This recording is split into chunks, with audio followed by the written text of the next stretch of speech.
La soirée du vendredi au Ciel d'Or, le restaurant le plus exclusif de Paris, se déroulait avec l'élégance habituelle.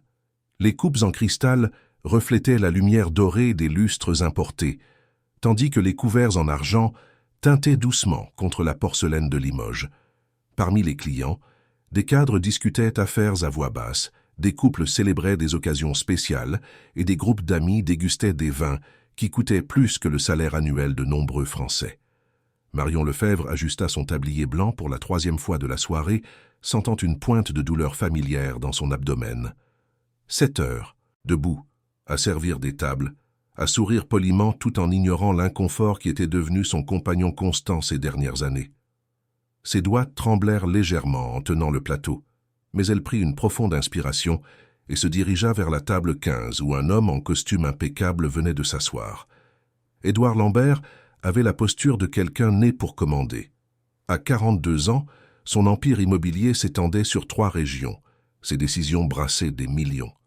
Et son nom était prononcé avec révérence dans les cercles d'affaires les plus fermés du pays. Ce soir-là, cependant, la dureté de son visage semblait encore plus prononcée. Il y avait dans ses yeux sombres une amertume qui n'existait pas 3 ans plus tôt, quand sa femme respirait encore à ses côtés. Depuis, le monde s'était encore plus divisé pour lui. D'un côté, ceux qui avaient le pouvoir et l'importance, de l'autre tous les autres, de simples instruments pour lui faciliter la vie. Marion s'approcha de la table, le menu à la main. « Bonsoir, monsieur. Bienvenue au Ciel d'Or. Puis-je commencer par vous servir une boisson ou souhaitez-vous un moment pour consulter notre carte ?»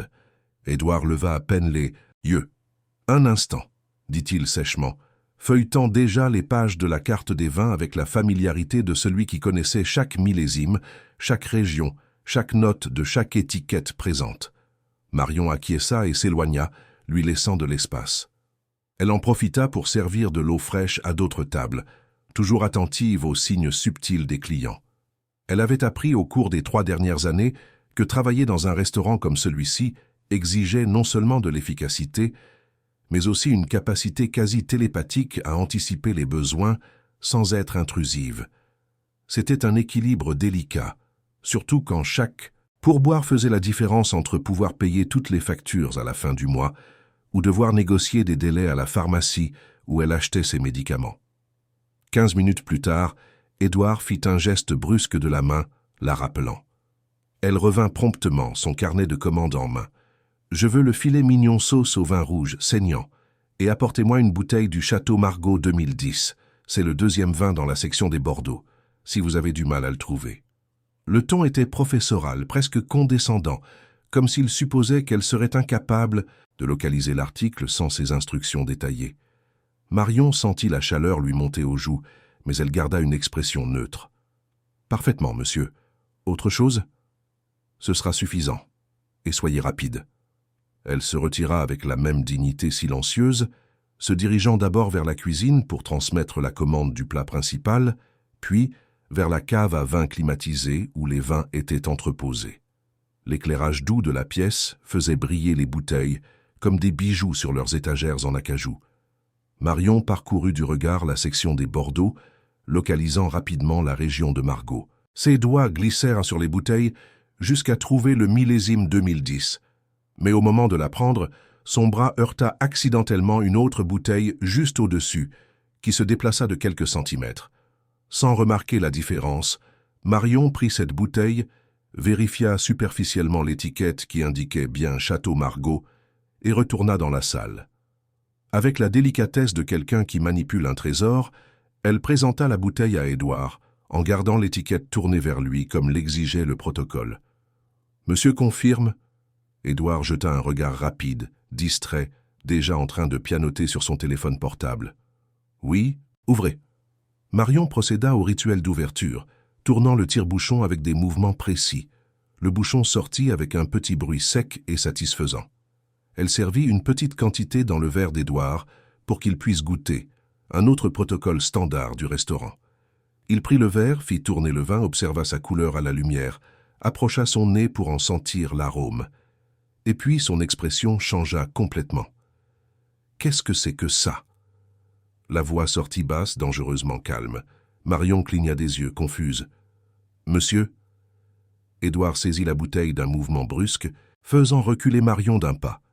Il examina attentivement l'étiquette et son visage se tordit en une expression d'incrédulité et de fureur contenue. Ce n'est pas le Margaux 2010, c'est le Margaux 2015. Un millésime complètement différent, inférieur. Je suis vraiment désolé, monsieur. Je peux la changer immédiatement. La changer? Le ton d'Édouard monta, attirant les regards des tables voisines. Vous avez la moindre idée de ce que vous venez de faire? J'ai spécifiquement demandé un millésime. Un millésime spécifique. Vous connaissez la différence entre les millésimes de vin ou vous. Pensez que tout est pareil, que ce n'est que du raisin fermenté. Le restaurant entier semblait s'être figé. Les conversations cessèrent. Les fourchettes restèrent suspendues en l'air. Tous les yeux se tournèrent vers la scène qui se déroulait à la table 15. Marion sentit ses jambes trembler, mais elle garda une posture droite. « Je vous présente mes plus sincères excuses, monsieur. C'était une erreur de ma part. Je vais chercher le bon millésime tout de suite. » « Une erreur ?» Édouard se leva, la chaise raclant bruyamment sur le sol en marbre. « Vous travaillez dans l'un des restaurants les plus chers de Paris et vous ne pouvez pas distinguer un vin à 1500 € d'un vin à 500 ? Vous avez conscience du niveau d'incompétence que cela représente ? Les gens qui travaillent ici devraient avoir un minimum de formation, un minimum de connaissances. Mais non, on engage n'importe qui, des gens qui savent à peine lire une étiquette correctement. » Chaque mot était une lame aiguisée, conçue pour couper, pour humilier. Marion sentit ses yeux brûler, mais elle refusa de laisser une seule larme s'échapper là, devant tous ces étrangers, qui l'observaient avec un mélange de pitié et de gêne. Un couple à la table voisine détourna le regard. Un homme d'affaires toussa, mal à l'aise. La gérante du restaurant commença à s'approcher, mais Édouard leva la main, l'en empêchant. « Je n'ai pas besoin d'intervention, j'ai besoin de compétences, chose apparemment bien trop rare dans cet établissement. » Marion ne dit rien. Elle hocha simplement la tête, ramassa la bouteille avec des mains qui ne tremblaient plus et se retira en direction de la cave. À l'intérieur du petit espace réfrigéré, loin des regards, elle permit enfin à une larme silencieuse de couler sur son visage. Pas pour l'humiliation en soi, elle avait traversé des épreuves bien pires, mais pour l'injustice désinvolte de tout cela, pour la façon dont certains êtres humains traitèrent les autres comme s'ils étaient inférieurs, comme si leur valeur pouvait être mesurée par la profession qu'ils exerçaient ou le solde de leur compte en banque. Elle s'essuya le visage du dos de la main, localisa le bon millésime de 2010 et retourna dans la salle avec la même dignité silencieuse que toujours. Édouard s'était rassis, tapant furieusement sur son téléphone. Marion changea la bouteille sans un mot, le servit et attendit qu'il goûte. Cette fois, Édouard fit juste un signe d'approbation de la tête, sans même la regarder. Le reste du service se déroula dans un silence tendu. Marion servit le plat principal, débarrassa les assiettes vides, proposa un dessert qui fut refusé. Quand Édouard demanda l'addition, elle l'apporta sur un petit plateau d'argent. Il laissa le montant exact en espèces, sans pourboire, et quitta le restaurant sans un regard en arrière. Marion ramassa le paiement et le plateau, ses mains cessant enfin de trembler. Dans la cuisine, elle s'appuya un instant sur le comptoir, respirant profondément. La douleur dans son abdomen était plus intense maintenant, pulsant par vagues qui suivaient les battements accélérés de son cœur. Elle prit un verre d'eau et avala 2 comprimés de la plaquette qu'elle portait toujours dans sa poche. « Ça va ?» La voix de Camille, une autre serveuse, résonna doucement à côté d'elle. « Oui, c'est passé. Cet homme a été horrible. Tout le monde a vu. Tu ne méritais pas ça. » Marion esquissa un petit sourire fatigué. « Il ne s'agit pas de mériter, il s'agit de survivre. Et j'ai survécu à bien pire qu'un homme riche piquant une crise à cause d'un vin. Bien pire. » Camille ne comprit pas entièrement le sens de ces mots, mais elle serra le bras de Marion dans un geste de solidarité avant de retourner en salle. Marion termina son service en pilote automatique, servant, souriant, recevant de modestes pourboires de clients qui la traitaient avec éducation. Quand elle quitta finalement le restaurant à 11 heures du soir, la ville de Paris respirait son chaos nocturne habituel. Marion prit le métro bondé, serré entre des travailleurs de nuit et des jeunes revenant de fête. Dans son petit appartement de la banlieue Est, elle retira les chaussures qui meurtrissaient ses pieds enflés, prépara une tisane à la camomille et s'assit sur le petit balcon qui donnait sur la rue animée. Elle ne ressentit pas de colère envers Édouard Lambert. Elle ressentit de la pitié, pitié pour un homme si riche en argent et si pauvre en humanité, si puissant dans le monde des affaires et si faible dans la compréhension de ce qui comptait vraiment. Elle pensa à son propre parcours, au choix qu'elle avait fait, au prix qu'elle avait payé, et trouva la paix en sachant que, malgré tout, malgré la douleur constante et les difficultés financières, sa vie avait un but qu'aucune somme d'argent ne pourrait acheter. Elle avait sauvé une vie, et cette seule action, invisible pour le monde, valait plus que tous les empires que des hommes comme Édouard Lambert pourraient jamais construire. La soirée du vendredi au Ciel d'Or, le restaurant le plus exclusif de Paris, se déroulait avec l'élégance habituelle. Les coupes en cristal reflétaient la lumière dorée des lustres importés, tandis que les couverts en argent tintaient doucement contre la porcelaine de Limoges. Parmi les clients, des cadres discutaient affaires à voix basse, des couples célébraient des occasions spéciales et des groupes d'amis dégustaient des vins qui coûtaient plus que le salaire annuel de nombreux Français. Marion Lefebvre ajusta son tablier blanc pour la 3e fois de la soirée, sentant une pointe de douleur familière dans son abdomen. 7 heures debout, à servir des tables, à sourire poliment tout en ignorant l'inconfort qui était devenu son compagnon constant ces dernières années. Ses doigts tremblèrent légèrement en tenant le plateau, mais elle prit une profonde inspiration et se dirigea vers la table 15, où un homme en costume impeccable venait de s'asseoir. Édouard Lambert avait la posture de quelqu'un né pour commander. À 42 ans, son empire immobilier s'étendait sur 3 régions. Ses décisions brassaient des millions, et son nom était prononcé avec révérence dans les cercles d'affaires les plus fermés du pays. Ce soir-là, cependant, la dureté de son visage semblait encore plus prononcée. Il y avait dans ses yeux sombres une amertume qui n'existait pas 3 ans plus tôt, quand sa femme respirait encore à ses côtés. Depuis, le monde s'était encore plus divisé pour lui. D'un côté, ceux qui avaient le pouvoir et l'importance, de l'autre, tous les autres, de simples instruments pour lui faciliter la vie. Marion s'approcha de la table, le menu à la main. « Bonsoir, monsieur. Bienvenue au Ciel d'Or. Puis-je commencer par vous servir une boisson, ou souhaitez-vous un moment pour consulter notre carte ?» Édouard leva à peine les yeux. « Un instant, » dit-il sèchement, feuilletant déjà les pages de la carte des vins avec la familiarité de celui qui connaissait chaque millésime, chaque région, chaque note de chaque étiquette présente. Marion acquiesça et s'éloigna, lui laissant de l'espace. Elle en profita pour servir de l'eau fraîche à d'autres tables, toujours attentive aux signes subtils des clients. Elle avait appris au cours des 3 dernières années que travailler dans un restaurant comme celui-ci exigeait non seulement de l'efficacité, mais aussi une capacité quasi télépathique à anticiper les besoins sans être intrusive. C'était un équilibre délicat, surtout quand chaque pourboire faisait la différence entre pouvoir payer toutes les factures à la fin du mois ou devoir négocier des délais à la pharmacie où elle achetait ses médicaments. 15 minutes plus tard, Édouard fit un geste brusque de la main, la rappelant. Elle revint promptement, son carnet de commandes en main. « Je veux le filet mignon sauce au vin rouge saignant, et apportez-moi une bouteille du Château Margaux 2010, c'est le 2e vin dans la section des Bordeaux, si vous avez du mal à le trouver. » Le ton était professoral, presque condescendant, comme s'il supposait qu'elle serait incapable de localiser l'article sans ses instructions détaillées. Marion sentit la chaleur lui monter aux joues, mais elle garda une expression neutre. « Parfaitement, monsieur. Autre chose ? » « Ce sera suffisant, et soyez rapide. » Elle se retira avec la même dignité silencieuse, se dirigeant d'abord vers la cuisine pour transmettre la commande du plat principal, puis vers la cave à vin climatisée, où les vins étaient entreposés.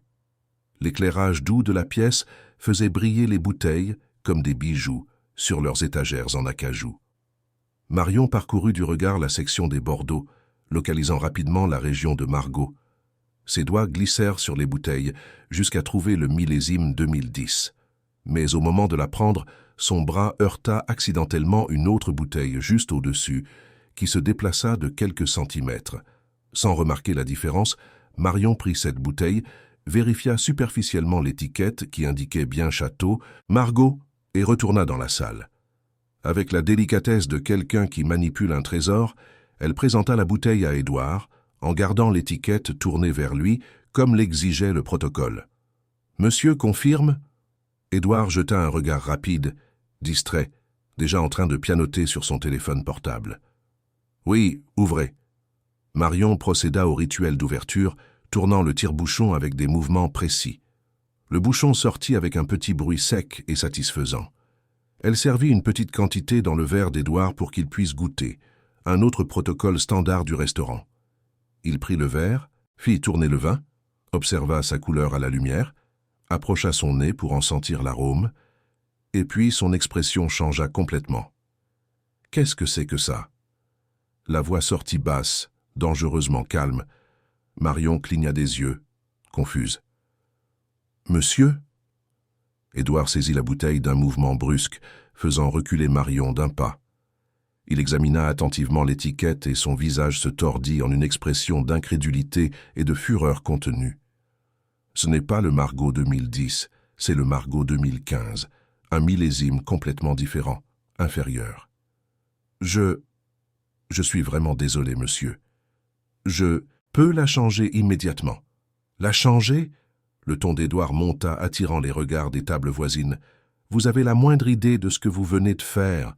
J'ai spécifiquement demandé un millésime spécifique. Vous connaissez la différence entre les millésimes de vin où vous pensez que tout est pareil, que ce n'est que du raisin fermenté? Le restaurant entier semblait s'être figé. Les conversations cessèrent. Les fourchettes restèrent suspendues en l'air.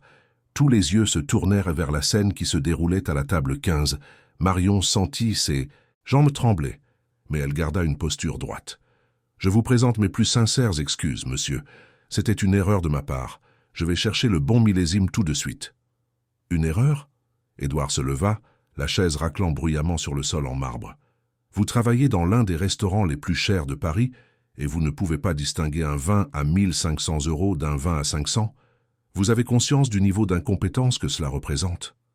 Les gens qui travaillent ici devraient avoir un minimum de formation, un minimum de connaissances. Mais non, on engage n'importe qui, des gens qui savent à peine lire une étiquette correctement. » Chaque mot était une lame aiguisée, conçue pour couper, pour humilier. Marion sentit ses yeux brûler, mais elle refusa de laisser une seule larme s'échapper là, devant tous ces étrangers qui l'observaient avec un mélange de pitié et de gêne. Un couple à la table voisine détourna le regard. Un homme d'affaires toussa, mal à l'aise. La gérante du restaurant commença à s'approcher, mais Édouard leva la main, l'en empêchant. « Je n'ai pas besoin d'intervention. J'ai besoin de compétences, chose apparemment bien trop rare dans cet établissement. » Marion ne dit rien. Elle hocha simplement la tête, ramassa la bouteille avec des mains qui ne tremblaient plus et se retira en direction de la cave. À l'intérieur du petit espace réfrigéré, loin des regards, elle permit enfin à une larme silencieuse de couler sur son visage. Pas pour l'humiliation en soi, elle avait traversé des épreuves bien pires, mais pour l'injustice désinvolte de tout cela, pour la façon dont certains êtres humains traitèrent les autres comme s'ils étaient inférieurs, comme si leur valeur pouvait être mesurée par la profession qu'ils exerçaient ou le solde de leur compte en banque. Elle s'essuya le visage du dos de la main, localisa le bon millésime de 2010 et retourna dans la salle avec la même dignité silencieuse que toujours. Édouard s'était rassis, tapant furieusement sur son téléphone. Marion changea la bouteille sans un mot, le servit et attendit qu'il goûte. Cette fois, Édouard fit juste un signe d'approbation de la tête, sans même la regarder. Le reste du service se déroula dans un silence tendu. Marion servit le plat principal, débarrassa les assiettes vides, proposa un dessert qui fut refusé. Quand Édouard demanda l'addition, elle l'apporta sur un petit plateau d'argent. Il laissa le montant exact en espèces, sans pourboire, et quitta le restaurant sans un regard en arrière. Marion ramassa le paiement et le plateau, ses mains cessant enfin de trembler. Dans la cuisine, elle s'appuya un instant sur le comptoir, respirant profondément. La douleur dans son abdomen était plus intense maintenant, pulsant par vagues qui suivaient les battements accélérés de son cœur. Elle prit un verre d'eau et avala 2 comprimés de la plaquette qu'elle portait toujours dans sa poche. « Ça va ?» La voix de Camille, une autre serveuse, résonna doucement à côté d'elle. « Oui, c'est passé. Cet homme a été horrible. Tout le monde a vu. Tu ne méritais pas ça. Marion esquissa un petit sourire fatigué. Il ne s'agit pas de mériter, il s'agit de survivre. Et j'ai survécu à bien pire qu'un homme riche piquant une crise à cause d'un vin. Bien pire. Camille ne comprit pas entièrement le sens de ces mots, mais elle serra le bras de Marion dans un geste de solidarité avant de retourner en salle. Marion termina son service en pilote automatique, servant, souriant, recevant de modestes pourboires de clients qui la traitaient avec éducation. Quand elle quitta finalement le restaurant à 11 heures du soir, la ville de Paris respirait son chaos nocturne habituel. Marion prit le métro bondé, serré entre des travailleurs de nuit et des jeunes revenant de fête. Dans son petit appartement de la banlieue Est, elle retira les chaussures qui meurtrissaient ses pieds enflés, prépara une tisane à la camomille et s'assit sur le petit balcon qui donnait sur la rue animée. Elle ne ressentit pas de colère envers Édouard Lambert. Elle ressentit de la pitié. Pitié pour un homme si riche en argent et si pauvre en humanité, si puissant dans le monde des affaires et si faible dans la compréhension de ce qui comptait vraiment. Elle pensa à son propre parcours, aux choix qu'elle avait faits, au prix qu'elle avait payé, et trouva la paix en sachant que malgré tout, malgré la douleur constante et les difficultés financières, sa vie avait un but qu'aucune somme d'argent ne pourrait acheter. Elle avait sauvé une vie. Et cette seule action, invisible pour le monde, valait plus que tous les empires que des hommes comme Édouard Lambert pourraient jamais construire. La convalescence initiale se déroula exactement comme le docteur Henry l'avait prédit, lente et douloureuse. Marion passa une semaine à l'hôpital, chaque mouvement un rappel aigu de ce que son corps avait enduré. Mais elle supporta tout avec la même détermination qui l'avait poussée à prendre cette décision. Les premiers jours, quand la douleur était presque insupportable, elle se souvenait de Sophie, imaginait le bébé respirer plus facilement, son petit corps recevant enfin ce dont il avait besoin pour survivre.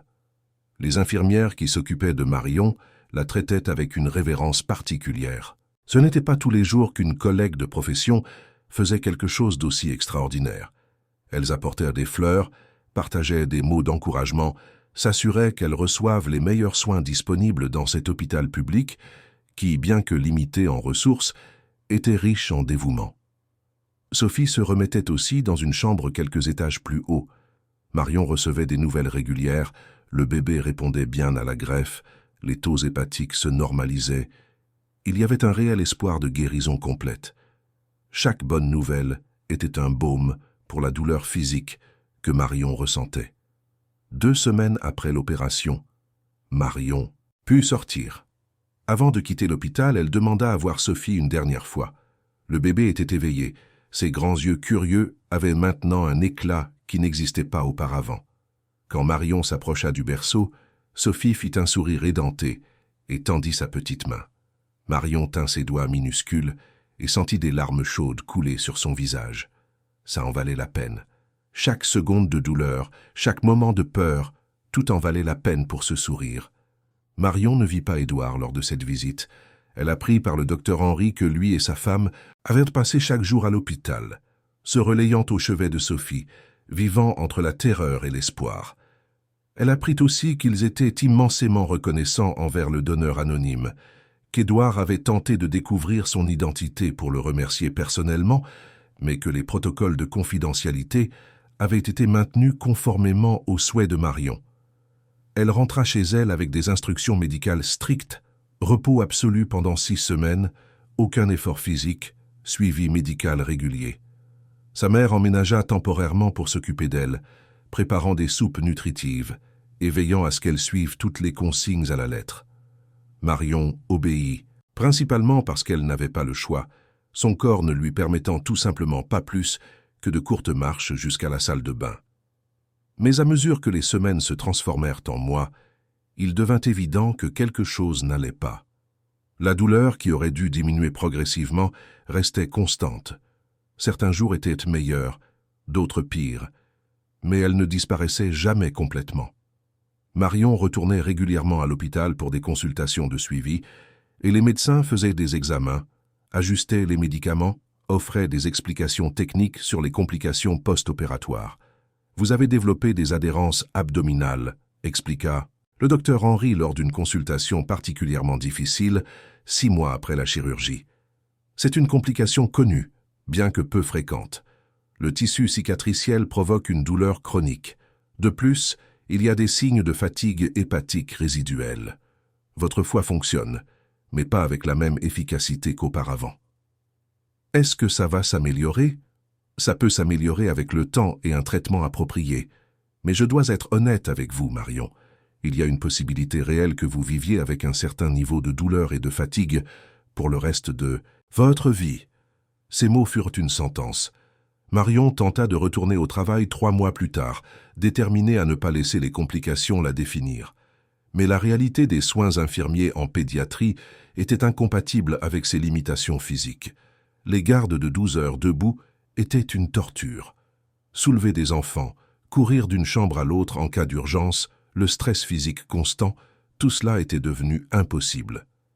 Elle essaya différents postes à l'hôpital. Travail administratif, triage, tout ce qui n'exigeait pas le même niveau d'effort physique. Mais les places étaient limitées et, dans un hôpital public, toujours en lutte contre le manque de personnel, il n'y avait pas le luxe d'accommoder de façon permanente quelqu'un qui ne pouvait pas exercer toutes les fonctions nécessaires. 1 an après avoir sauvé la vie de Sophie, Marion se vit contrainte de prendre la décision la plus douloureuse de sa vie professionnelle, démissionner de son poste d'infirmière. La vocation qui avait défini son identité, le travail qu'elle aimait par-dessus tout, dut être abandonné. Elle pleura en signant les papiers, pleura en disant au revoir à ses collègues, pleura en parcourant les couloirs de l'hôpital Saint-Luc pour la dernière fois, en tant qu'employée. Les mois suivants furent les plus sombres. Marion devait travailler, les factures ne cessèrent d'arriver et ses économies s'épuisaient rapidement.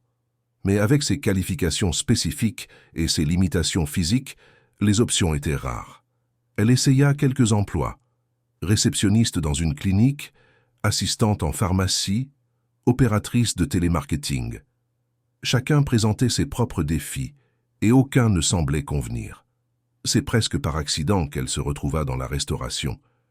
Une amie de sa mère connaissait le gérant du Ciel d'Or qui cherchait des serveuses.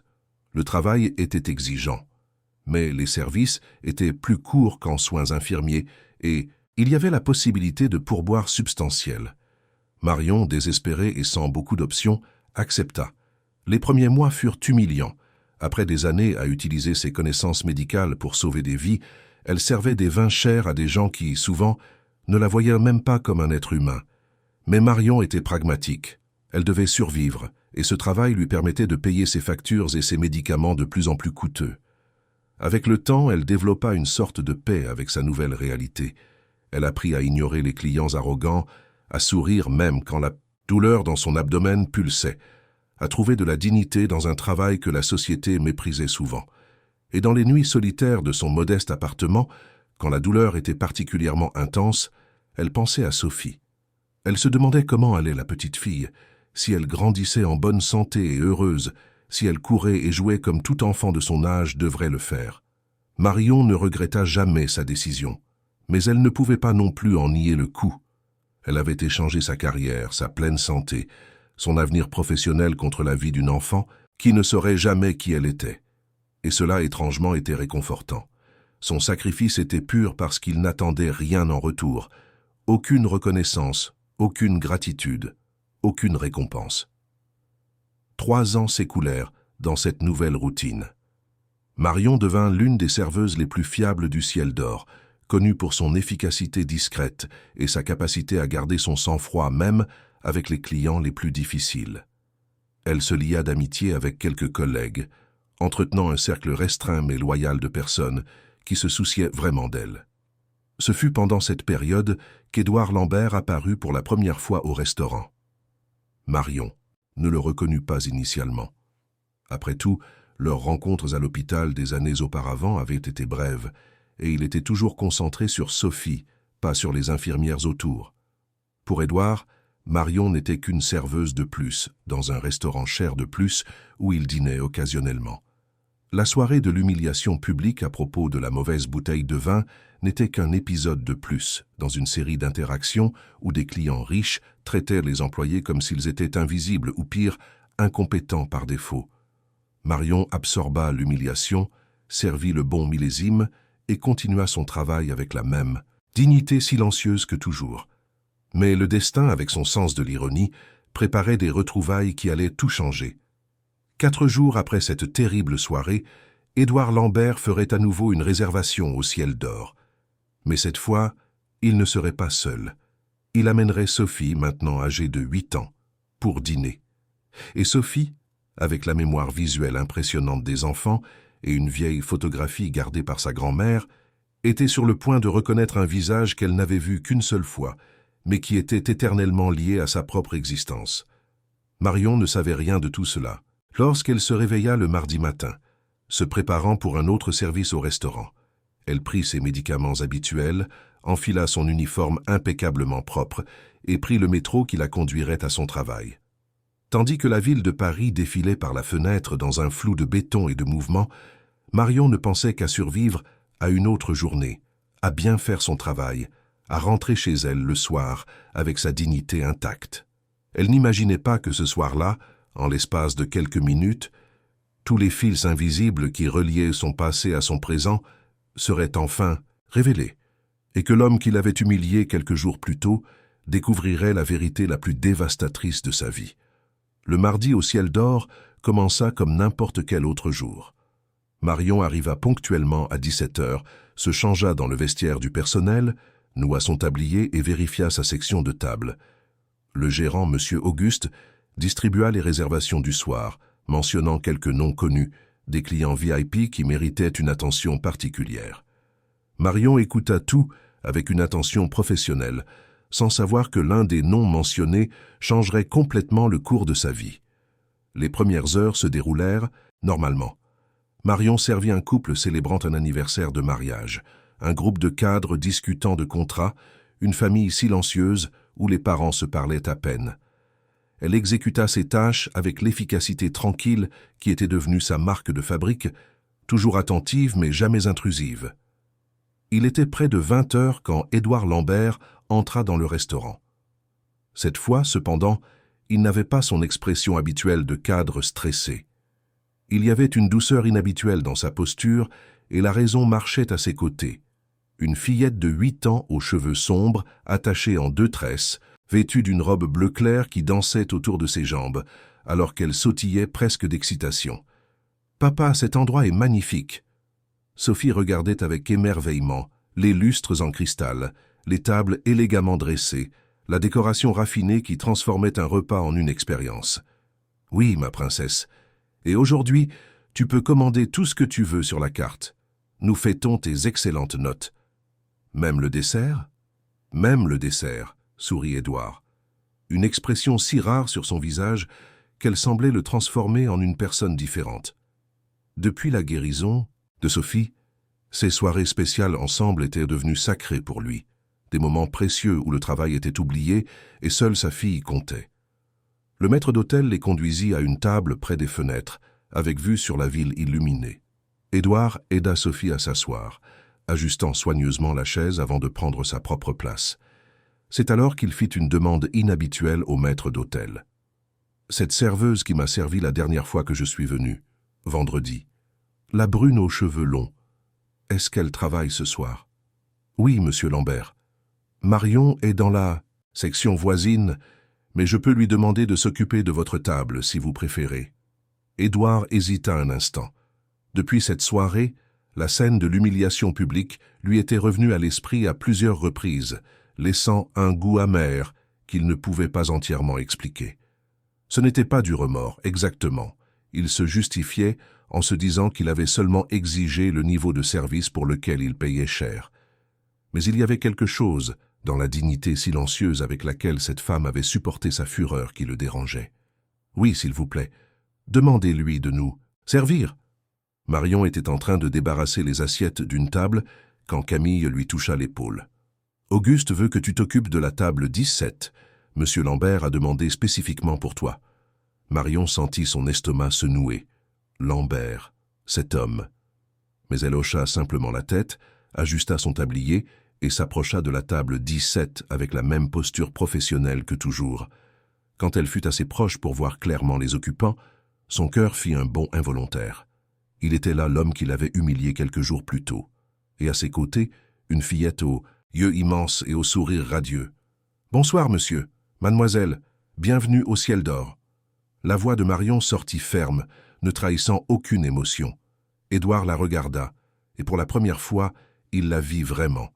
Pas comme une serveuse incompétente, mais comme une personne. Il y avait quelque chose dans ses yeux, une profondeur qu'il n'avait pas remarquée auparavant, et cela le mit légèrement mal à l'aise. « Bonsoir. Voici ma fille, Sophie. Nous fêtons ses excellentes notes à l'école. » Marion sourit sincèrement à la fillette. « Félicitations, Sophie. Tu as dû beaucoup travailler. »« J'ai eu la meilleure note dans toutes les matières, » répondit Sophie avec l'enthousiasme débridé des enfants. « Surtout en sciences. J'adore les sciences. Je veux être médecin quand je serai grande. » Quelque chose traversa la poitrine de Marion, une pointe d'émotion qu'elle réprima rapidement. « C'est merveilleux. Le monde a besoin de plus de médecins dévoués. Souhaitez-vous commencer par une boisson ?» Tandis qu'Édouard examinait la carte des vins, Sophie étudiait Marion avec une curiosité enfantine. Il y avait quelque chose de familier dans ce visage, quelque chose qui éveillait un souvenir lointain et nébuleux. La fillette pencha la tête, fronçant les sourcils en concentration. « Je vous connais ?»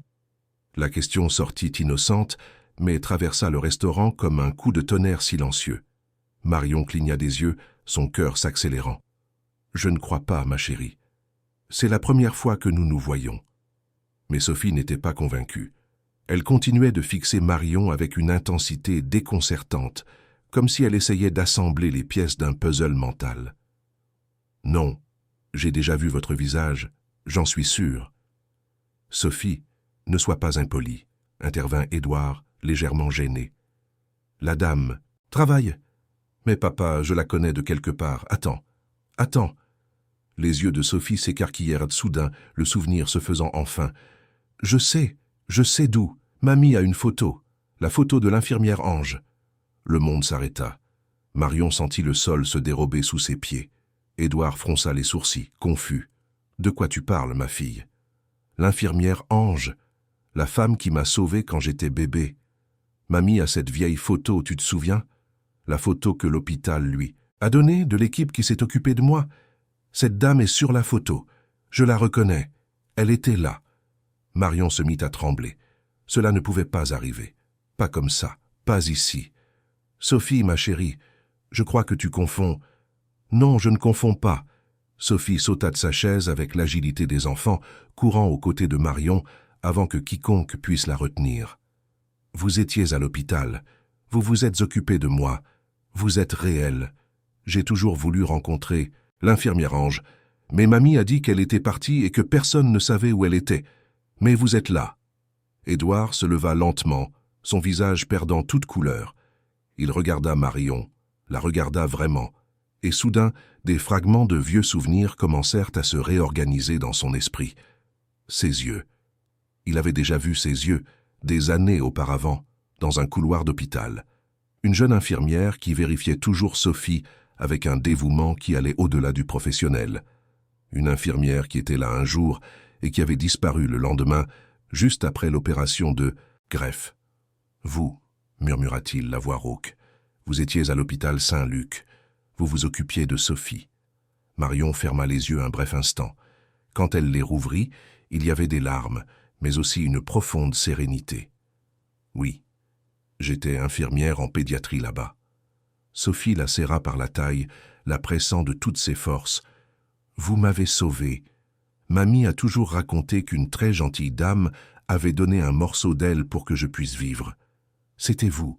C'était vous. » Le restaurant entier était maintenant silencieux. Tous les clients, tous les serveurs, le maître d'hôtel, le gérant, tous observèrent la scène avec une attention hypnotisée. Marion s'agenouilla pour être à la hauteur de Sophie, ses mains tremblantes, alors qu'elle tenait doucement les épaules de la fillette. « Oui, mon amour, c'était moi. Mais je n'ai rien fait de spécial. J'ai juste fait ce que n'importe qui ferait s'il pouvait t'aider. Vous m'avez donné la vie. Comment est-ce que ce n'est pas spécial ?» Édouard était immobile, son cerveau essayant de traiter l'ampleur de ce qu'il découvrait. La femme qu'il avait publiquement humiliée 4 jours, Plutôt, la femme qu'il avait traitée comme si elle était moins que rien était la raison pour laquelle sa fille était en vie. C'était la personne qui avait fait ce que lui, avec tout son argent et son pouvoir, n'avait pas pu faire. Sauver Sophie quand elle était mourante. Ses jambes flanchèrent. Édouard dut s'appuyer sur la table, le choc émotionnel étant trop physique pour être supporté. Vous, mon Dieu, vous êtes la donneuse anonyme qui a sauvé ma fille. Marion se releva tenant toujours la main de Sophie. Oui, et Sophie est magnifique et en pleine santé. Voir ça est déjà plus que suffisant pour moi. Mais Édouard luttait pour former des mots cohérents. L'autre soir, ce que j'ai dit, comment je vous ai traité, sa voix se brisa complètement. Le silence dans le restaurant était assourdissant. Tout le monde pouvait voir le moment où la pleine réalisation frappa Édouard Lambert comme un train de marchandises. L'homme qui se targuait de son contrôle, de sa capacité à commander n'importe quelle situation, était complètement anéanti, s'effondrant sous le poids de sa propre cruauté, maintenant révélée dans toute son ironie brutale. « Monsieur, s'il vous plaît, asseyez-vous » dit doucement Marion. « Puis-je vous apporter de l'eau » ? « De l'eau » Édouard faillit rire, un son brisé et amer. « Je vous ai traité d'incompétente, de stupide, devant tout le monde. Et vous avez sauvé la vie de ma fille. Vous avez donné un morceau de vous-même pour qu'elle puisse vivre. »« Et je le referai, » répondit Marion avec une simplicité honnête. « Sophie méritait une chance de vivre. Tous les enfants le méritent. » Édouard s'effondra sur sa chaise, les mains couvrant son visage. Ses épaules tremblaient sous la force de l'émotion. Sophie, confuse par la réaction de son père, courut vers lui. « Papa, pourquoi tu pleures ?»« Parce que, ma princesse. » Édouard la tira dans une étreinte serrée, son visage enfoui dans les cheveux de sa fille. « Parce que je suis l'homme le plus idiot et le plus chanceux du monde. Idiot pour ce que j'ai fait, et chanceux parce que la personne la plus incroyable qui ait jamais existé a décidé de te sauver. » Cette soirée au ciel d'or se termina d'une manière différente de toutes les autres. Marion dut s'absenter quelques minutes, cherchant refuge dans le vestiaire du personnel tout en traitant le tourbillon d'émotions. Le gérant, M. Auguste, comprenant l'extraordinaire de la situation, permit à Camille de prendre en charge la table 17. Quand Marion réussit enfin à se ressaisir et retourna en salle, elle trouva Édouard toujours assis, Sophie à ses côtés, dessinant au dos du menu, mais l'homme était différent. L'arrogance avait disparu, remplacée par quelque chose qui semblait être un mélange de honte, de gratitude et de désespoir complet de réparer l'irréparable. Marion termina son service en essayant de maintenir une normalité. Mais il était impossible d'ignorer les regards des autres clients et employés. L'histoire se propageait déjà dans le restaurant comme une traînée de poudre. Quand l'heure de partir arriva enfin, Édouard attendait dehors, à côté de sa voiture de luxe. Sophie dormait sur le siège arrière, son petit corps enroulé dans une couverture. « S'il vous plaît, » s'approcha Édouard dès qu'il vit Marion sortir. « S'il vous plaît, donnez-moi juste 5 minutes. » Marion s'arrêta, la fatigue de la soirée pesant sur ses épaules. « Monsieur Lambert, vous ne me devez rien. Vous n'avez pas besoin de faire ça. » Si, j'en ai besoin parce que je ne pourrai pas dormir, respirer, vivre correctement si je ne le fais pas. Ce que j'ai dit, comment je vous ai traité, il n'y a aucune excuse. Aucune. Non, il n'y en a pas, acquiesça Marion avec une franchise douce. Mais vous ne saviez pas qui j'étais. Vous ne saviez pas ce que j'avais fait pour votre fille. Et cela rend les choses meilleures. Édouard passa une main dans ses cheveux avec frustration. Le fait que j'ai traité une personne de cette façon juste parce que je pensais qu'elle ne méritait pas de respect. Cela me rend pire, pas meilleur. Vous avez sauvé ma fille et je n'ai même pas su vous remercier.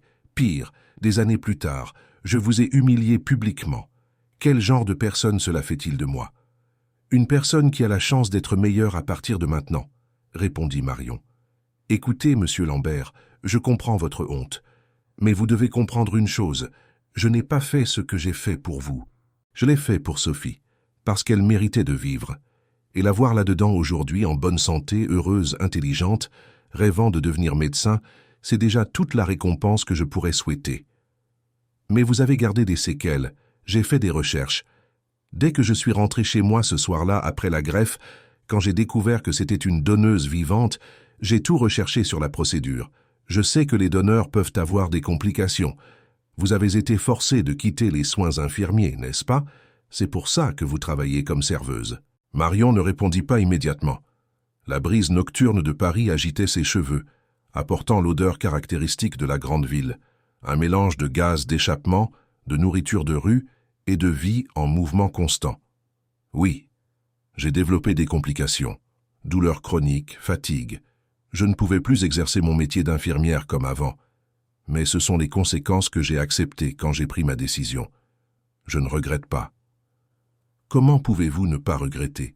Vous avez sacrifié votre carrière, votre santé. Parce que Sophie est en vie, et cela compte plus que n'importe quelle carrière, n'importe quelle santé parfaite. Chaque matin quand je me réveille avec la douleur, je pense à elle en train de courir, de jouer, de vivre, et ça en valait la peine. Ça en vaudra toujours la peine. Édouard la regarda comme s'il voyait un être d'une autre planète, quelqu'un dont les valeurs étaient si radicalement différentes des siennes qu'il pouvait à peine les comprendre. « S'il vous plaît, laissez-moi faire quelque chose, n'importe quoi. Un traitement médical de premier ordre, un meilleur appartement, un emploi moins exigeant physiquement, un fonds financier pour garantir votre avenir, n'importe quoi. Non. » La réponse de Marion fut ferme, mais pas hostile. « Je ne veux pas de votre argent, monsieur Lambert. Ce n'est pas pour de l'argent que j'ai donné mon foie, et je n'accepterai pas d'argent maintenant. Cela souillerait quelque chose de pur. Alors quoi? Que puis-je faire? Je dois faire quelque chose où cette culpabilité va me rendre fou. Soyez un meilleur père pour Sophie. Soyez une meilleure personne pour tous ceux qui vous entourent. Utilisez votre privilège, votre argent, votre pouvoir pour faire une différence positive dans le monde. C'est la seule chose que je veux de vous. » Édouard resta silencieux un long moment, traitant ses paroles. Quand il parla à nouveau, sa voix était plus douce, plus vulnérable que Marion ne l'aurait jamais cru possible. « Vous me trouvez horrible, n'est-ce pas? Je pense que vous êtes une personne blessée qui a oublié comment être humaine, mais je crois aussi que les gens peuvent changer s'ils le veulent vraiment. Comment savez-vous que je le veux? Parce que vous êtes ici, sur ce trottoir froid, à 11 heures du soir, en train d'essayer de demander pardon à une serveuse. L'homme qui m'a humilié la semaine dernière n'aurait pas fait ça. » Dans les jours qui suivirent, Marion tenta de reprendre sa routine normale, mais découvrit que c'était impossible. L'histoire s'était répandue non seulement au ciel d'or, mais aussi sur les réseaux sociaux. Quelqu'un dans le restaurant avait discrètement filmé une partie de la scène et l'avait postée en ligne. Soudain, Marion se retrouva au centre d'une tempête médiatique qu'elle n'avait jamais cherchée ni désirée. Des journalistes tentèrent de la contacter, des émissions de télévision voulaient son interview. Des inconnus l'arrêtaient dans la rue pour lui dire qu'elle était une héroïne. Et à travers tout cela, Édouard Lambert tentait, de toutes les manières possibles, de trouver un moyen de montrer sa gratitude et son remords. Il se présentait au restaurant non pas pour dîner, mais juste pour laisser des lettres manuscrites, demandant pardon de manière de plus en plus éloquente. Il envoyait des fleurs que Marion donnait immédiatement à l'hôpital le plus proche. Il tentait de faire des virements bancaires que Marion retournait. Il était persistant d'une manière qui frisait le désespoir. Ce fut sa mère, Geneviève, qui fit finalement reconsidérer sa position à Marion. Lors d'un déjeuner dominical dans le petit appartement de Marion, après avoir entendu parler de toutes les tentatives d'Édouard, la femme plus âgée posa sa main sur celle de sa fille. « Marion, ma chérie, je comprends ta fierté. Je comprends que tu ne veuilles pas que ton acte d'amour soit transformé en une transaction financière. Mais as-tu pensé que refuser toute aide pourrait être cruel envers lui? Que peut-être il a besoin de faire quelque chose, n'importe quoi, pour pouvoir vivre avec sa culpabilité? Maman, je ne veux pas de son argent. Alors n'accepte pas d'argent, mais accepte d'autres choses. Laisse-le utiliser ses ressources de manière à aider d'autres personnes dans ta situation. Transforme cette tragédie en quelque chose de plus grand. » Ces paroles restèrent avec Marion. Et quand Édouard se présenta au restaurant la semaine suivante, cette fois non pas avec des fleurs ou des chèques, mais avec une proposition, elle accepta finalement de s'asseoir avec lui pour discuter. Ils se rencontrèrent dans un café discret, loin des regards curieux et des caméras de téléphone. Édouard semblait avoir vieilli de plusieurs années, en quelques semaines, mais il y avait aussi quelque chose de différent dans ses yeux, une détermination mêlée d'humilité. J'ai passé les derniers jours à réfléchir à ce que vous avez dit, sur le fait d'utiliser mon privilège pour faire une différence, et je veux le faire, mais j'ai besoin de votre aide pour le faire correctement. Quel genre d'aide? Je veux créer une fondation dédiée à soutenir les donneurs d'organes qui souffrent de complications post-opératoires, des gens comme vous qui font cet acte héroïque et se retrouvent ensuite seuls à gérer les conséquences. Je veux fournir des traitements médicaux, un soutien financier pendant la convalescence, une aide à la reconversion professionnelle. Je veux que personne n'ait à choisir entre sauver une vie et détruire sa propre carrière. Marion sentit des larmes se former dans ses yeux. Ce serait incroyable. Mais je ne peux pas faire ça seul. J'ai besoin de quelqu'un qui comprenne vraiment ce que ces donneurs traversent. Quelqu'un qui a vécu cette expérience. J'ai besoin de vous, Marion, pas comme une employée, pas par obligation, comme une partenaire, comme une cofondatrice. Édouard, je ne connais rien à la gestion de fondation. Mais vous comprenez les gens, vous comprenez la compassion, le sacrifice, les choses qui comptent vraiment. Je peux fournir l'argent, les avocats, la structure d'entreprise, mais vous pouvez garantir que tout cela soit utilisé de la bonne manière, que cela aide vraiment ceux qui en ont besoin. Marion regarda ses mains, réfléchissant. C'était une opportunité de transformer sa douleur en un but, d'aider d'autres personnes qui traversaient ce qu'elle avait traversé. Et peut-être, juste peut-être, c'était aussi un moyen de permettre à Édouard de trouver la rédemption non pas par une charité vide, mais par un travail réel et significatif. « D'accord, dit-elle finalement, mais à une condition. La fondation ne portera ni votre nom, ni le mien. Elle portera le nom de Sophie. Parce qu'au final, tout cela est pour elle, pour donner aux enfants une chance de vivre. » Édouard tendit la main à travers la table, des larmes brillant dans ses yeux. Fondation Sophie. Parfait. Quand Marion serra sa main, scellant l'accord, tous deux savaient que ce moment marquait non seulement la naissance d'une institution, mais la transformation complète de deux vies que le destin avait entrelacées de manière qu'aucun d'eux n'aurait pu prévoir. 6 mois s'étaient écoulés depuis cette soirée transformatrice au ciel d'or. La Fondation Sophie était devenue une réalité, avec une rapidité que seul l'argent et la détermination combinés pouvaient permettre. Édouard avait investi non seulement des ressources financières substantielles, mais aussi son temps, son réseau de contacts et, pour la première fois depuis des années, son cœur. Marion avait quitté son travail au restaurant pour se consacrer entièrement à la Fondation, travaillant aux côtés d'une équipe de médecins, d'assistants sociaux et d'avocats spécialisés en droit de la santé. Le bureau de la Fondation se trouvait dans un immeuble moderne près du boulevard Haussmann, mais Marion avait insisté pour qu'il maintienne une atmosphère accueillante plutôt que corporative. Les murs étaient peints dans des tons doux de bleu et de vert. Il y avait des plantes dans tous les coins et une salle d'attente confortable où les bénéficiaires pouvaient se sentir à l'aise pour partager leurs histoires. Il était important pour Marion que personne ne se sente intimidé ou jugé là, que cet espace représente l'espoir et non une autre institution bureaucratique indifférente. Au cours des premiers mois, la Fondation aida 17 donneurs d'organes, confrontés à des difficultés post-opératoires. Chaque cas arrivait par le biais de recommandations médicales ou de recherches actives dans les hôpitaux publics. Marion rencontrait personnellement chaque bénéficiaire, écoutait leurs histoires avec une attention sincère, comprenait leurs douleurs parce qu'elle les avait vécues dans sa propre chair. Certains avaient besoin de traitements médicaux continus que leurs assurances maladie de base ne couvraient pas, d'autres d'un soutien financier pendant les périodes d'incapacité de travail, d'autres encore d'une aide pour trouver de nouvelles carrières compatibles avec leurs limitations physiques. Chaque cas était unique, mais tous partageaient la même histoire de sacrifice altruiste, suivie d'un abandon systématique.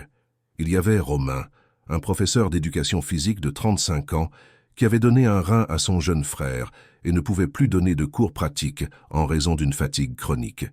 La Fondation l'aida à se spécialiser en nutrition sportive, ouvrant une nouvelle voie professionnelle. Il y avait Juliette, une jeune femme de 28 ans, qui avait donné une partie de son foie à une cousine et avait développé des complications similaires à celles de Marion. La fondation paya pour un traitement expérimental qui réduisit considérablement ses douleurs. Chaque succès, chaque vie améliorée, renforçait la certitude qu'il faisait en quelque chose de vraiment important. Marion trouva un but renouvelé dans ce travail. Enfin, son expérience en tant qu'infirmière et donneuse avait un sens plus grand. Non seulement elle aidait les autres, mais elle était aussi témoin de la transformation quotidienne d'Édouard Lambert. L'homme qui n'avait été qu'arrogance et dureté passait maintenant des heures à écouter les histoires de personnes qu'il aurait autrefois complètement ignorées. Il apprit les noms des secrétaires, saluait les agents de sécurité de l'immeuble, traitait chaque personne, quelle que soit sa position sociale, avec un respect sincère. Marion le voyait arriver plus tôt au bureau, non pas pour conclure des affaires immobilières, mais pour examiner personnellement chaque nouvelle demande d'aide qui parvenait à la fondation. Le changement ne fut ni facile ni instantané. Il y eut des moments où la vieille arrogance tentait de refaire surface. Quand Édouard était stressé ou frustré, Marion se souvenait d'une réunion particulièrement tendue avec le conseil d'administration où Édouard avait commencé à parler avec ce ton autoritaire d'avant, traitant les autres comme des subordonnés incompétents. Mais il s'arrêta au milieu d'une phrase, regarda Marion qui l'observait silencieusement et changea complètement d'approche. Il s'excusa auprès du conseil et reprit la conversation avec humilité et ouverture pour écouter des opinions différentes. C'est dans ces petits moments que Marion voyait la profondeur réelle de sa transformation. Marion était toujours là, avec sa combinaison unique de fermeté et de douceur, lui rappelant l'homme qu'il choisissait de devenir. Et Sophie, avec sa présence constante et son amour inconditionnel, était le rappel le plus puissant de l'importance de cette transformation. La fillette visitait le bureau de la fondation chaque semaine, apportant des dessins qu'elle accrochait au mur, discutant avec animation avec les bénéficiaires, distribuant des câlins généreux à quiconque semblait en avoir besoin. Il était impossible de regarder Sophie, si pleine de vie et de joie, et de ne pas sentir que chaque sacrifice, chaque effort, chaque changement en valait absolument la peine. Le 9e anniversaire de Sophie fut planifié avec un soin particulier. Édouard voulait quelque chose d'intime, loin des événements extravagants qu'il organisait les années précédentes, des fêtes dans des salles de réception luxueuses, avec des centaines d'invités qui connaissaient à peine la jubilaire. Cette fois, ce serait différent. La fête aurait lieu dans le jardin de sa maison, un espace vaste mais accueillant, décoré avec une simplicité joyeuse. Des ballons colorés attachés par groupes de 3, des tables avec des nappes fleuries qui ondulaient avec la brise légère, et une aire de jeu pour que les enfants puissent s'amuser librement sans la surveillance excessive d'animateurs professionnels. La liste des invités était restreinte et significative, quelques camarades de classe de Sophie avec qui elle était vraiment amie, des membres de la famille proche, et les personnes qui comptaient vraiment dans la vie de la fillette. Marion reçut son invitation personnellement. Édouard se présenta au bureau de la fondation un jeudi après-midi, tenant une enveloppe rose décorée d'autocollants brillants, que Sophie avait clairement choisi avec grand soin. Il y avait des papillons, des étoiles dorées et même une licorne souriante dans le coin supérieur. « Elle a tenu à écrire ton nom », dit Édouard, lui tendant l'invitation avec un sourire sincère qui illuminait tout son visage. « Et elle m'a fait promettre que je garantirais ta présence. Apparemment, tu es l'invitée la plus importante de la fête, après elle-même. En fait, elle a dit que la fête ne serait pas complète sans toi. » Marion ouvrit l'enveloppe avec précaution pour ne pas déchirer les autocollants et trouva une carte écrite à la main avec la calligraphie soignée d'une enfant de 9 ans. « Chère Marion, tu es mon héroïne et mon amie. S'il te plaît, viens à ma fête d'anniversaire. Il y aura du gâteau au chocolat. Avec amour, Sophie. » Dans le coin inférieur, un dessin montrait 2 silhouettes se tenant la main, une grande et une petite, toutes 2 souriant largement, avec un cœur rouge géant flottant au-dessus d'elles. « Bien sûr que je viendrai, » dit Marion, la voix étranglée par l'émotion, les yeux commençant à s'embuer. « Je ne manquerai ça pour rien au monde. » Le jour de la fête, Marion se réveilla avec un mélange d'anxiété et de joie. Elle choisit soigneusement sa tenue, une robe simple mais élégante d'un ton bleu clair, et passa plus de temps que d'habitude à se coiffer. Elle était nerveuse d'une manière différente, non pas à cause de la fête elle-même, mais de ce qu'elle représentait. C'était la première fois qu'elle serait accueillie chez Édouard, non pas comme une obligation ou un acte de rédemption, mais simplement comme une amie chère, comme une famille choisie. Elle arriva pour la première fois chez Édouard, conduisant sa modeste voiture qui contrastait avec les véhicules de luxe garés le long de la rue. La propriété était impressionnante, mais pas ostentatoire, une maison de 2 étages de style meulière, entourée de grands arbres qui offraient intimité et ombre. Dans le jardin arrière, la fête battait déjà son plein. Des enfants couraient entre les structures gonflables colorées, leur rire résonnant dans l'espace ouvert. Des adultes discutaient en petits groupes, tenant des verres de jus de fruits frais et de délicats petits sandwichs. Une musique joyeuse jouait à un volume modéré, quelque chose d'animé, mais pas assourdissant, permettant aux conversations de se dérouler naturellement. Sophie la vit la première et accourut, sa robe de fête jaune virevoltant comme des ailes de papillon au vent. « Marion, tu es venue et tu as apporté un cadeau. » La fillette lui sauta dans les bras avec la familiarité affectueuse qu'elles avaient développée au cours des derniers mois, manquant de la faire tomber. « Bien sûr que j'en ai apporté un. Joyeux anniversaire, ma belle, » dit Marion, serrant Sophie dans une étreinte forte avant de la reposer au sol. Le cadeau était un véritable stéthoscope pédiatrique, rose avec des cœurs imprimés, accompagné d'une blouse blanche à la taille de Sophie, avec son nom brodé sur la poche, et une mallette de médecin jouet complète avec un thermomètre, une seringue en plastique et un ours en peluche patient. Quand la fillette l'ouvrit et le vit, ses yeux brillèrent d'une joie pure, si intense qu'ils semblaient illuminer tout le jardin. « C'est pour quand je serai médecin. Je peux être une vraie médecin maintenant. » Elle tourna sur elle-même, serrant la blouse contre sa poitrine comme si c'était le trésor le plus précieux du monde. Marion aida Sophie à enfiler la blouse, ajustant le col avec soin, lissant les manches qui étaient parfaitement à la longueur des bras de la fillette. « Tu as déjà le cœur d'un médecin, Sophie. Le reste n'est qu'une question de temps et d'études, et je sais que tu seras incroyable. Je serai aussi bonne que toi. J'aiderai les enfants malades, comme tu m'as aidé, » déclara Sophie, avec le sérieux absolu des enfants lorsqu'ils parlent de leurs rêves les plus profonds.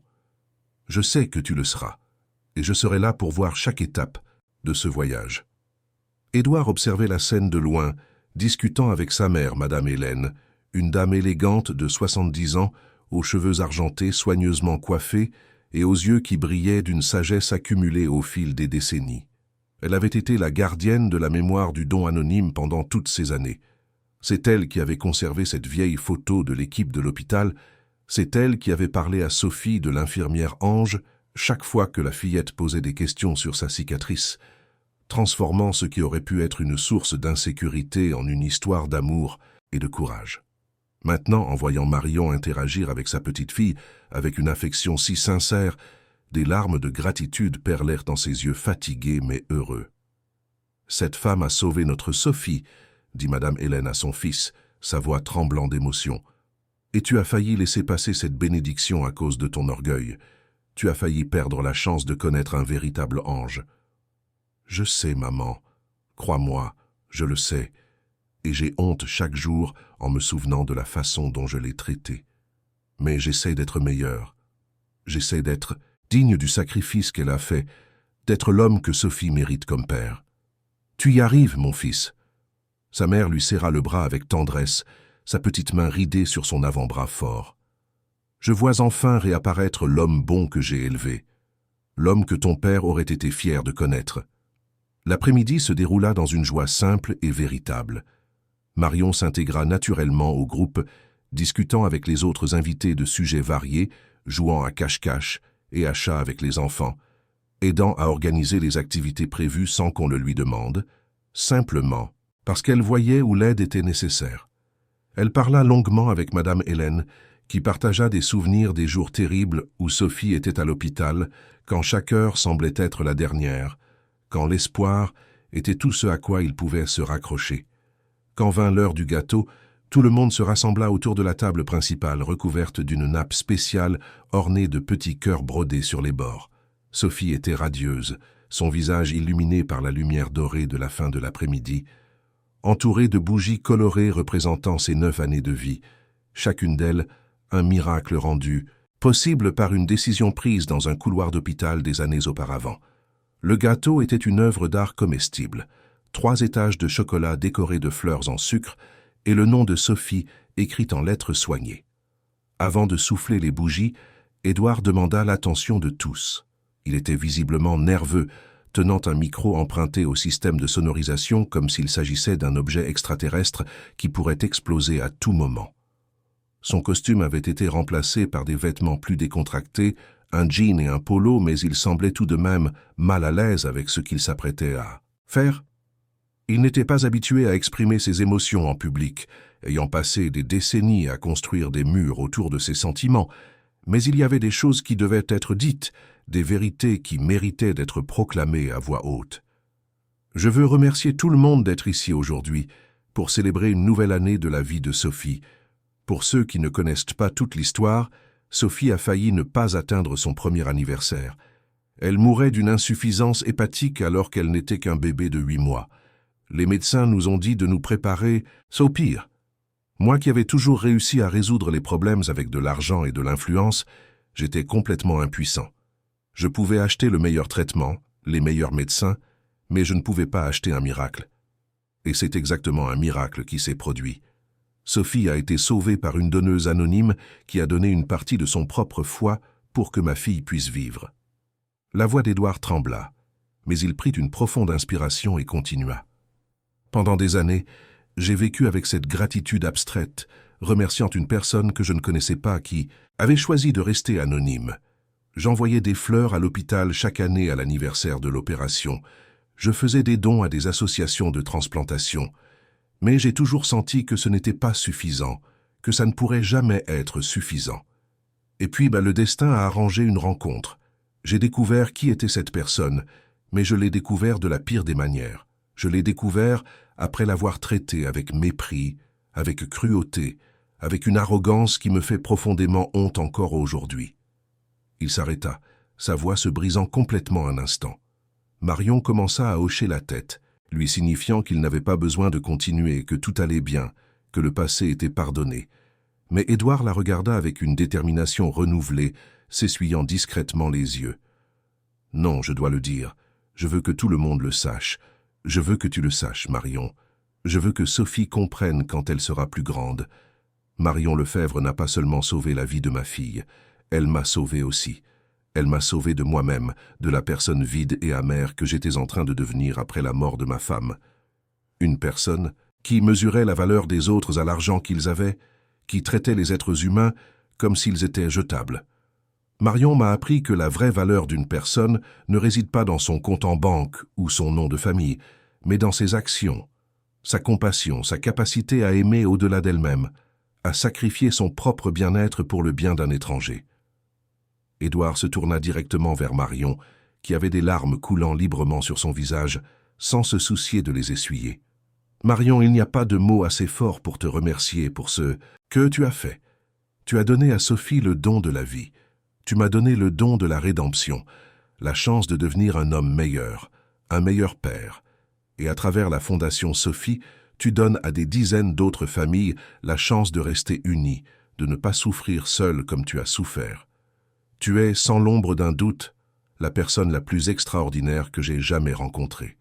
Et je suis honoré, profondément honoré, de pouvoir t'appeler mon ami. » Le jardin était dans un silence absolu, un silence respectueux et chargé d'émotion. Même, les enfants avaient cessé de jouer, sentant la gravité du moment. Seul le bruit lointain de la circulation parisienne et le doux bruissement des feuilles dans le vent brisèrent la quiétude. Marion se leva, ses jambes tremblant légèrement, et marcha vers Édouard à travers la petite foule qui s'écarta pour la laisser passer. Un instant, ils se regardèrent simplement, tout le chemin qu'ils avaient parcouru ensemble se reflétant dans ce regard, de l'humiliation au restaurant à ce moment de connexion profonde et véritable. Puis Marion fit quelque chose d'inattendu.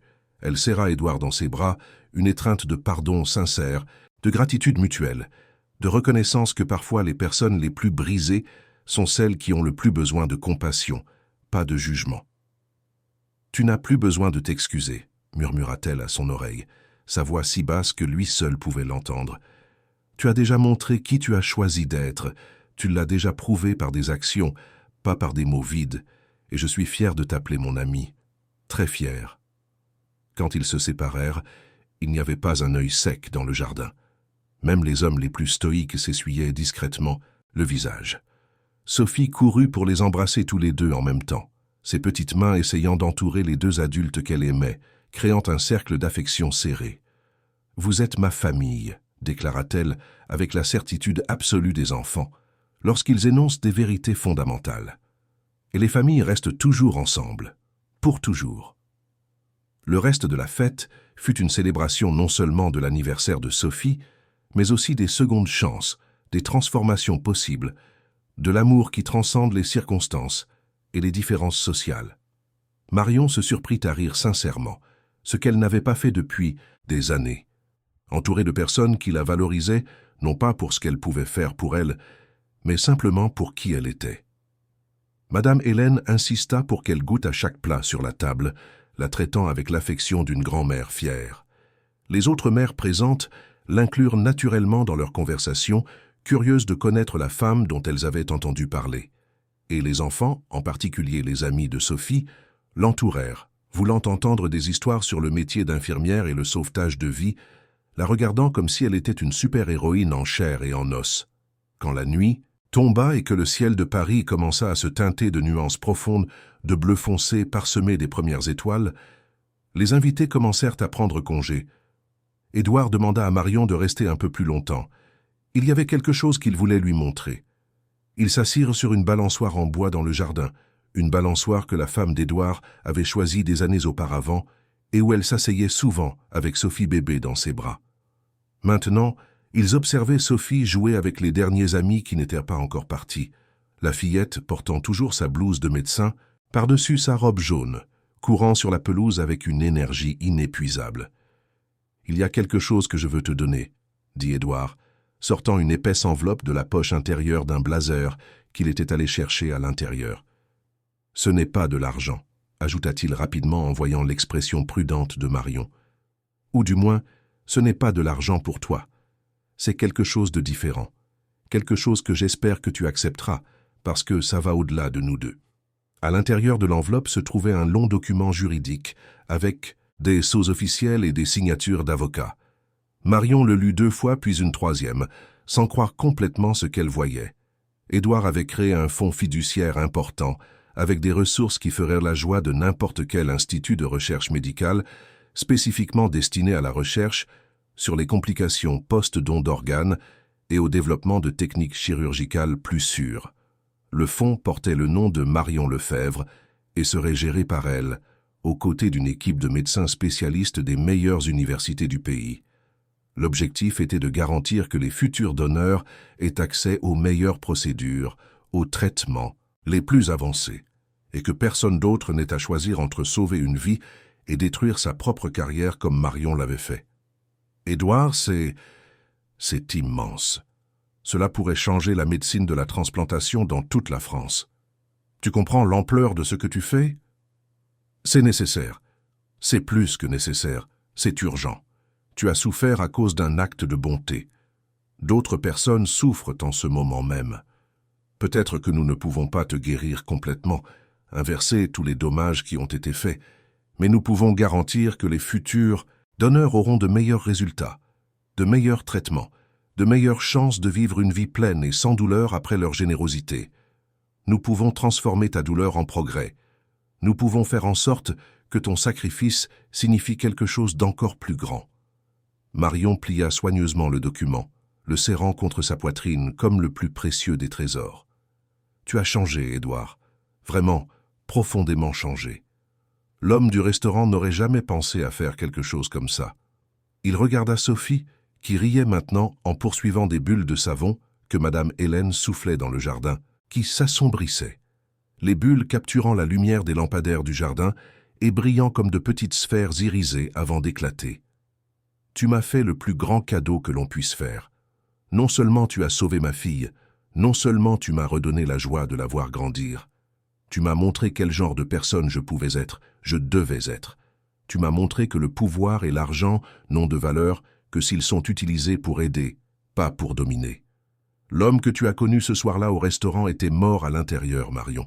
Mort d'amertume, de colère contre le monde qui m'avait pris ma femme, d'un vide que je comblais avec le travail et l'arrogance. Tu m'as ramené à la vie autant que tu as ramené Sophie. Tu m'as appris à ressentir à nouveau, à me soucier, à voir les gens autour de moi, comme des êtres humains et non comme des pions sur un échiquier d'affaires. Nous nous sommes sauvés mutuellement alors, sourit Marion à travers les larmes qui brillaient encore dans ses yeux. Parce que ce voyage, cette fondation, ce but renouvelé m'ont aussi ramené.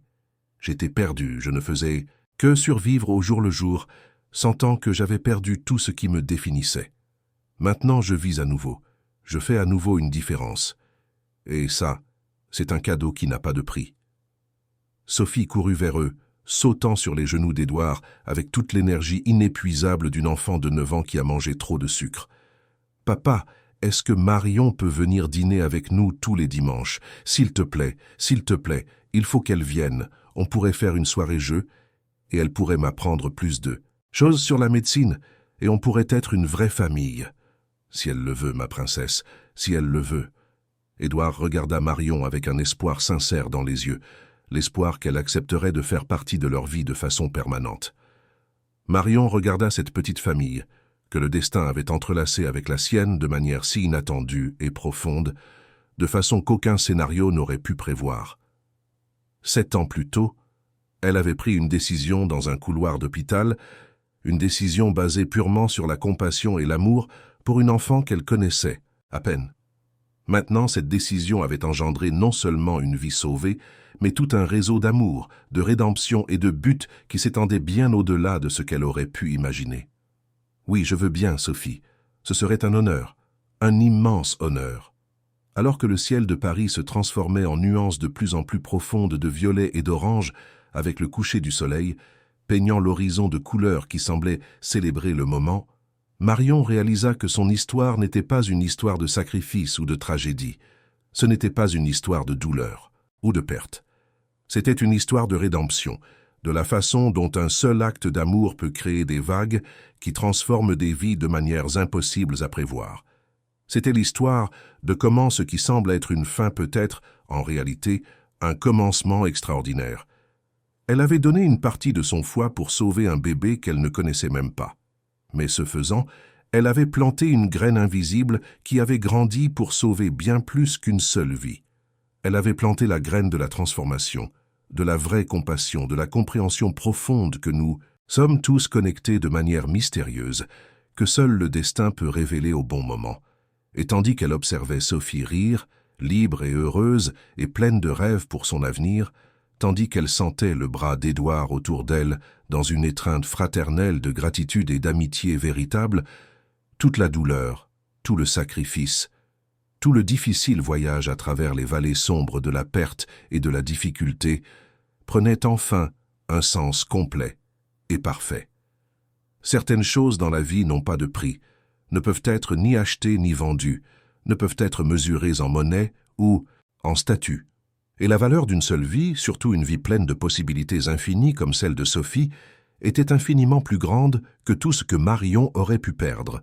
Au final, elle n'avait rien perdu. Elle avait gagné tout ce qui comptait vraiment. Un but, une famille choisie et la certitude absolue que son existence avait un sens.